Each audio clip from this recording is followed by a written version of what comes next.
ভাতিজা এই যে হুজুরে হুদ্দ আম করে ভোরাইতে ফাটাইলো স্যারি খেয়া বা ইফতার পার্টি আছে টাকা টুকা দিয়ে যায় চাইল পাইছি 2-2.5 কেজি হইবে, ঠিক আছে?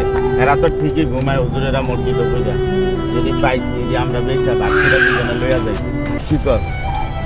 ঠিক বাক্যরা লয়া যায় হুজুর কম কেউ দেয় না, সবাই চেয়ে রেখেছে বাসায়। হ্যাঁ স্যারি খেয়া ঘুমাইছে অন উঠে না দেয় সব দরজা বন্ধ। চল যাই আমরা খালি আম করে দিয়া খাটাই। কিরে তোর খবরটা ওর কি? এই যে মসজিদ থেকে পাঠালাম চাল টাল তোলার জন্য, চাল পাইছত কিছু? সেক্রেটারি সাহেব সবাই ভোর রাইতে স্যারি খেয়া ঘুমাইছে, মানুষের দরজা যায় টোকাইছি কেউ উঠে না, চাইল ডাইল কিছুই পাই না।